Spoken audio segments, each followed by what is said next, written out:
നമ്മുടെ നായിക സംസ്കൃതി പടമൊക്കെ കണ്ട് വളരെ സന്തോഷിച്ച് ചാടി തുള്ളി വന്നിട്ടുണ്ട്. നമുക്ക് സംസ്കൃതിയുടെ വിശേഷങ്ങൾ അറിഞ്ഞാലോ? അല്ലേ, പെട്ടെന്ന് കാരണം പെട്ടെന്ന് നമ്മളോട് പറയാനുള്ള തിടുക്കത്തിൽ ഓടി വന്നിരിക്കുകയാണ്. നമുക്ക് സംസ്കൃതത്തിലോട്ട് പോവാം. ഹായ്. വെള്ളം വല്ലതും വേണോ? അല്ല, കാരണം പടമൊക്കെ കണ്ട് സന്തോഷത്തിൽ കയ്യിന്ന് പോയി. എന്തെന്നറിയോ ഞാൻ ചോദിച്ചാൽ കയറി വന്നപ്പോ എനിക്ക് തോന്നി, കാരണം തുള്ളിച്ചാടിയൊക്കെ വരുന്നു. ഈ പടം കണ്ടതിന് സന്തോഷത്തിലാണോ? പടം കണ്ടിട്ട് എല്ലാവരും നല്ല പോസിറ്റീവ് റിവ്യൂസ് ഒക്കെ തരുമ്പോ നമുക്കൊരു സഹിക്കാൻ പറ്റാത്തൊരു സന്തോഷം വരുമ്പോ നമ്മളിങ്ങനെ എങ്ങനെയുണ്ടായിരുന്നു പടം കണ്ടിട്ട്? പടം നല്ലൊരു പടമാണ്, എന്തായാലും നല്ലൊരു സ്ക്രിപ്റ്റ് ആയിരുന്നു അത്. അതുകൊണ്ടാണ് ഞാൻ ഈ മൂവിയിൽ വരാൻ കാരണം. ആണോ? എനിക്ക് തോന്നിയത് എന്നാന്നറിയോ, ഒരു ഫസ്റ്റ് മൂവി നമ്മുടെ ബ്ലാക്ക് ബട്ടർഫ്ലൈ, അതിനുശേഷം പുതിയ തലമുറകളൊന്നും പടം ചിലപ്പോൾ കേട്ടിട്ടുണ്ട്, ആൾക്കാർ കേട്ടിട്ടുണ്ട്, പുതിയ തലമുറയിൽ വരുന്ന ആൾക്കാർ ഭയങ്കരമായിട്ട് സ്ക്രിപ്റ്റ് ഒക്കെ കേട്ട് എനിക്ക് ഇഷ്ടപ്പെട്ടില്ലെങ്കിൽ ഇഷ്ടപ്പെട്ടില്ല എന്നൊക്കെ പറഞ്ഞാണ് പടം എടുക്കുന്നത്. അപ്പോൾ അതുപോലെ സെലക്റ്റീവായിട്ട് പടം എടുക്കുന്നുണ്ടാണോ ഇത്ര ഒരു ഡിസ്റ്റൻസ് വന്നത്? ഒരു പടം കഴിഞ്ഞ് കുറെ നാളുകൾക്ക് ശേഷം വേറെ പടം? ഇല്ല, അതിനിടയ്ക്ക് ഞാൻ കുറെ മൂവീസ് ചെയ്തായിരുന്നു. അതാണ് മലയാളത്തിൽ ഞാൻ നിക്കാഹ് ചെയ്തു, അത് ശ്രീനാഥ് ബാസി, ശേഖർ മേനൻ അവരുടെ ഒപ്പമായിരുന്നു. അത് കഴിഞ്ഞ് ഞാൻ തമിഴ് 2 മൂവീസ് ചെയ്തു. ഇപ്പോൾ തെലുഗു ഒരു മൂവി റിലീസായി അതിനിടയ്ക്ക്. നന്നായി. ഞാൻ വിചാരിക്കായിരുന്നു മലയാളത്തിൽ ഒരു മൂവി ചെയ്ത നായികയായിട്ട് ചെയ്ത പെൺകുട്ടി എന്തുകൊണ്ട് അന്യഭാഷയിലേക്ക് പോയില്ല എന്ന് വിചാരിച്ചേ ഉള്ളൂ. അപ്പൊ ഇല്ല, സെക്കൻഡ് മൂവി തെലുഗുവിൽ ഓൾറെഡി റിലീസായി. അത് കഴിഞ്ഞപ്പോ 3rd റിലീസാണ് വേഗം. അത് കഴിഞ്ഞിപ്പോ സെപ്റ്റംബറിൽ എന്റെ 2 തമിഴ് മൂവി റിലീസ് ഉണ്ടാവും. കൂടെ തന്നെ നിക്കാഹ് ഉണ്ടാവും എന്ന് പ്രതീക്ഷിക്കുന്നു. എന്റെ നിക്കാഹ് മീൻസ് പ്രേക്ഷകർ ഞാനും. എന്തായാലും വേറെ കാര്യം വെച്ചാൽ ഈ പടത്തിനെ കുറിച്ച് എന്താ പറയാ, പിന്നെ സംസ്കൃതിയുടെ ക്യാരക്ടർ? എന്റെ ക്യാരക്ടർ ഒരു ഗുജറാത്തി ക്യാരക്ടറാണ്, മീര എന്നാണ് പേര്. പക്ഷെ ഇവിടെ തന്നെ ജനിച്ചു വളർന്ന കുട്ടിയായതുകൊണ്ട് എനിക്ക് മലയാളമൊക്കെ അറിയാം. എന്റെ ലൈഫായിട്ട് കുറച്ച് സിമിലാരിറ്റി ഉള്ള ഒരു സംഭവമാണ്. ബിക്കോസ് ഞാൻ കൊങ്കണിയാണ്, പക്ഷെ ജനിച്ചു വളർന്ന ഇവിടെയാണ്, അതുകൊണ്ട് മലയാളം സംസാരിക്കുന്നു. കൊങ്കണി സംസാരിക്കാൻ അറിയാം, ഞാൻ കൊങ്കണിയാണ്. പ്രേക്ഷകർക്ക് വേണ്ടി എന്നോട് ചോദിക്കും സുഖമാണോ എന്ന് ചോദിച്ചാൽ കൊങ്കണിയില് ഞാൻ നോക്കട്ടെ, അറിയാമോ നോക്കട്ടെ. കണ്ട അറിയില്ല, ചുമ്മാ ഇതിപ്പോ എനിക്ക് അറിയില്ലാത്തതുകൊണ്ട് എന്തോ പറഞ്ഞെന്ന് എനിക്കറിയില്ലല്ലോ. നമുക്ക് കൊങ്കണി പ്രേക്ഷകരോട് നമുക്ക് ചോദിച്ചു നോക്കാം. ബിക്കോസ് ഞാൻ കൊങ്കണിയാണ്, എനിക്ക് നല്ല ഉറപ്പുണ്ട്. ആണല്ലേ? എന്തായാലും സിനിമയെ കുറിച്ച് പറ. സിനിമന്റെ ആൾക്കാർ കണ്ടിട്ട് എന്ത് പറഞ്ഞു? പ്രേക്ഷകർ സിനിമ തിയേറ്ററിൽ ഓടിയ ആൾക്കാർ വന്ന് അയ്യോ വളരെ നന്നായിട്ട് കയ്യിലൊക്കെ പിടിച്ച് വർത്താനൊക്കെ പറഞ്ഞു. ഇന്നലെ ഞാൻ സിനിമ കണ്ട് ഇറങ്ങിയപ്പോഴത്തേക്കും പിന്നെ കുറെ നല്ല റിവ്യൂസ് കേട്ടു എന്ന് പറഞ്ഞു. എനിക്ക് അധികം നേരം അവിടെ നിൽക്കാൻ പറ്റിയില്ല. പക്ഷെ കുറച്ച് എന്റെ ഫേസ്ബുക്ക് ഫ്രണ്ട്സ് ഒക്കെ അവിടെ വന്നിട്ടുണ്ടായിരുന്നു. അവര് വന്നു, സംസാരിച്ചു, ഫിലിം നന്നായിട്ടുണ്ടെന്ന് പറഞ്ഞു. അപ്പൊ മിക്കവർക്കും ഫിലിം കണ്ടവർക്കും എല്ലാവർക്കും ഇഷ്ടപ്പെടുന്നുണ്ട് മൂവി. ആണല്ലേ? ഇത്ര പടങ്ങൾ ചെയ്തു, ഇപ്പൊ എത്ര പടങ്ങൾ ചെയ്തു? 6-7 മൂവീസ് ആയിരുന്നു. 6 മൂവി, ഇപ്പൊ 6ാമത്തെയാണത് അല്ലേ? ഇത്ര മൂവീസ് ചെയ്തിട്ട് പെട്ടെന്ന് എന്താണ് ഒരു പുതിയൊരു ഡയറക്ടർക്ക് ഡേറ്റ് കൊടുക്കാൻ എന്താണ് കാരണം? എനിക്ക് സ്ക്രിപ്റ്റിൽ ആദ്യം ഇൻട്രസ്റ്റ് ഉണ്ടായിരുന്നു, അതുകൊണ്ടാണ്. എനിക്ക് സ്ക്രിപ്റ്റ് ആദ്യം കേട്ടപ്പോൾ എനിക്ക് നല്ലൊരു ഇൻട്രസ്റ്റ് ആയിട്ട് തോന്നി. പക്ഷെ എനിക്ക് നമ്മൾ ആദ്യം കമ്മിറ്റ് ചെയ്ത് കഴിഞ്ഞ പിറ്റേന്നോ അത് കഴിഞ്ഞിട്ടോ എനിക്ക് പിന്നെ അത് വേണ്ട എന്ന് പറയേണ്ടി വന്നു. ബിക്കോസ് അന്ന് ഞാൻ കുറച്ച് വീണ് എന്റെ കാലൊക്കെ ഫ്രാക്ചർ ആയി. കാല് തല്ലി ഒടിച്ചതല്ല, ബിക്കോസ് ഞാൻ ആക്ച്വലി ആങ്കിൾ സ്പ്രെയിൻ ആയതാണ്. സോ എനിക്ക് കാലിൽ പ്ലാസ്റ്റർ ഉള്ളത് മൂവി ചെയ്യാൻ പറ്റില്ല എന്ന് പറഞ്ഞു. പക്ഷെ ഞാൻ വേഗത്തിന്റെ പൂജയ്ക്കൊക്കെ പോയിരുന്നു. അത് കഴിഞ്ഞിട്ട് പിന്നെ എന്നെ കോണ്ടാക്ട് ചെയ്ത് അവർ വെയിറ്റ് ചെയ്യാന്ന് പറഞ്ഞിട്ട് ഞാൻ എന്റെ പ്ലാസ്റ്റർ ഒക്കെ മാറ്റി ഞാൻ ഹോളിഡേയ്സിൽ പോയി ആ മൂവി ചെയ്യായിരുന്നു ചെയ്തത്. അപ്പൊ ഈ മൂവിക്ക് നേരത്തെ തന്നെ അവര് സംസ്കൃതിനെ അങ്ങോട്ട് ഉറപ്പിച്ചിരുന്നു അല്ലേ? അല്ലെങ്കിൽ പിന്നെ തിരിച്ച് സംസ്കൃതിയോട് തന്നെ വരില്ലല്ലോ അല്ലേ? ബിക്കോസ് ഞാൻ എന്തായാലും ഞാൻ മൂവി കമ്മിറ്റ് ആവാണ്ട് തന്നെ ഞാൻ ഒരു ഇൻട്രസ്റ്റോടെ ഞാൻ ആ പൂജയ്ക്ക് പോയിരുന്നു. അത് കഴിഞ്ഞ് തിരിച്ചു വന്നിട്ട് എനിക്കും ചെയ്യണമെന്നുണ്ടായിരുന്നു മൂവി. ബിക്കോസ് പുതിയ കഥ നല്ലതായിരുന്നു. പുതിയ നമുക്ക് ആൾക്കാരുടെ നമുക്കൊരു വർക്കിംഗ് എക്സ്പീരിയൻസ് ആണ്. ഒരുപാട് എക്സ്പീരിയൻസ് ആയിട്ടുള്ള കുറച്ച് ആൾക്കാരുണ്ട്, നമ്മുടെ ആശ ചേച്ചി അങ്ങനെയുള്ള കുറച്ച് പേര് അല്ലേ? അവരൊക്കെ കൂടുതൽ ചെയ്തപ്പോൾ ഭയങ്കര സന്തോഷം തോന്നി. അതെ, എനിക്ക് സത്യം പറഞ്ഞാൽ എനിക്ക് സീൻസ് വിനീതേട്ടൻ മാത്രമായിട്ടേ ചെയ്യാനുള്ളൂ.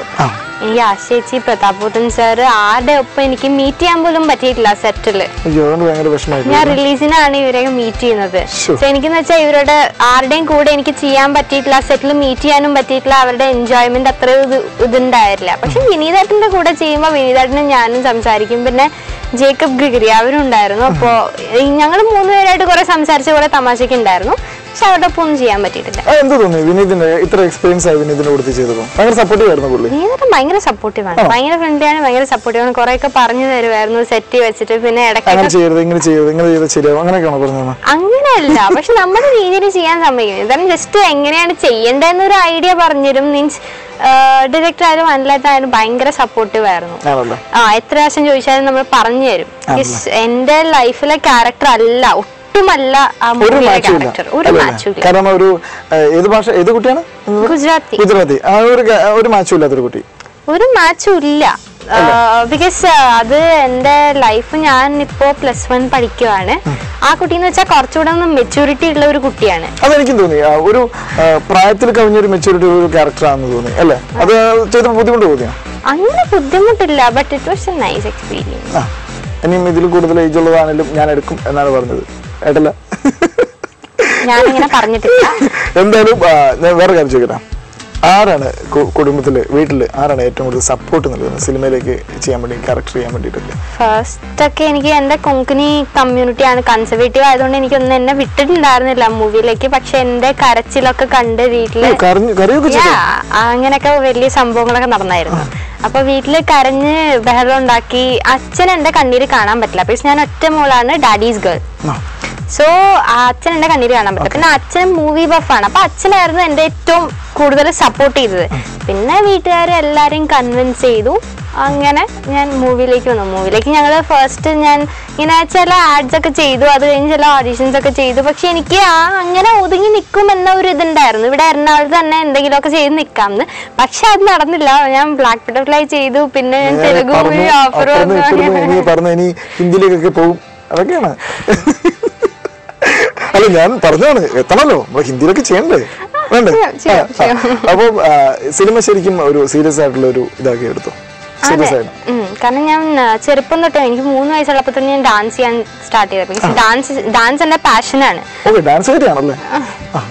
അപ്പോ അത് കഴിഞ്ഞിട്ട് എനിക്കെന്ന് വെച്ചാൽ ഒരു 8 വയസ്സ് തൊട്ട് എനിക്ക് മൂവിയുടെ ഓഫേഴ്സ് ഉണ്ടായിരുന്നു.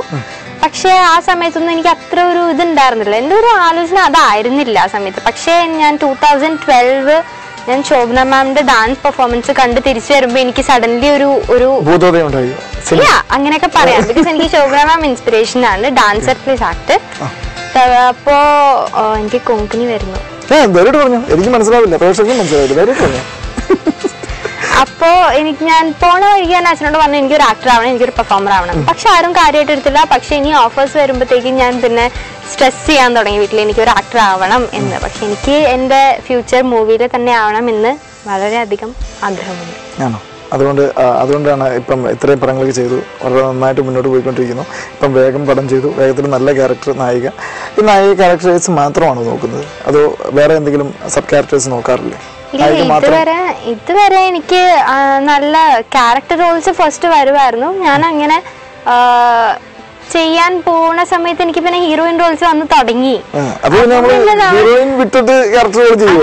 എന്ന് വെച്ചാൽ പിന്നെ ഹീറോയിൻ ഫസ്റ്റ് ഒരു മൂവി ചെയ്തിട്ട്, പിന്നെ ഒരു സബ് ക്യാരക്ടറായി ചെയ്തിട്ട്, പിന്നെ ഒരു അനിയത്തിയായി ചെയ്തിട്ട്, അങ്ങനെ ഇങ്ങനെ മാറിക്കൊണ്ടേയിരുന്നാ പിന്നെ ഏതെങ്കിലും ഒരു ബ്രാൻഡ് ആയി പോയാലോ എന്നൊരു പേര് എനിക്ക് ഫസ്റ്റ് ഉണ്ടായിരുന്നു.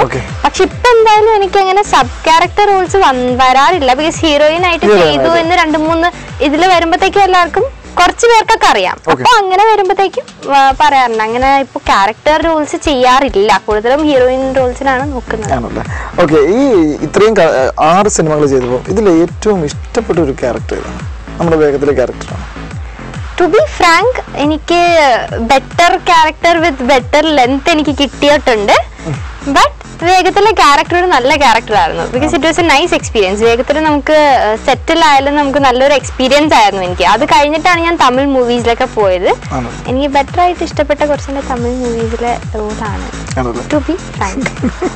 സംസ്കൃതി, എന്താണ് ഈ സിനിമയെ പറ്റി പ്രേക്ഷകരോട് പറയാറുള്ളത്? പ്രേക്ഷകർക്ക് സംസ്കൃതി പറയുന്നത് കേട്ടിട്ട് വേണം പ്രേക്ഷകർക്ക് ഈ സിനിമ കാണാൻ. സിനിമ എന്ന് വെച്ചാൽ നമ്മുടെ ഈ പുതിയ ഒരു യങ് ടീമാണ്, ഞങ്ങൾ എല്ലാവരും പുതിയതാണ്. വിനീതേട്ടൻ എന്ന് വെച്ചാൽ ചെറുപ്പത്തിൽ തൊട്ടേ ഈ ഫിലിം ഫീൽഡിലുള്ള ആളാണ്. അപ്പോൾ എനിക്ക് നല്ല സപ്പോർട്ടായിരുന്നു, ഇതിന് നല്ല എക്സ്പീരിയൻസ് ആയിരുന്നു. ഈ ഒരു യങ് ടീമിൻ്റെ ഒരു സ്വപ്നമാണിത്. FX4 മൂവി മേക്കേഴ്സ്, ഞങ്ങളുടെ പ്രൊഡ്യൂസേഴ്സ്, അവരും ഫിലിമിൻ്റെ പാഷൻ കാരണം ഇവിടെ എത്തിയ ആൾക്കാരാണ്. ഇത് പ്രേക്ഷകർക്ക് എല്ലാവർക്കും ഇഷ്ടപ്പെടും എന്ന് ഞങ്ങൾ പ്രതീക്ഷിക്കുന്നു.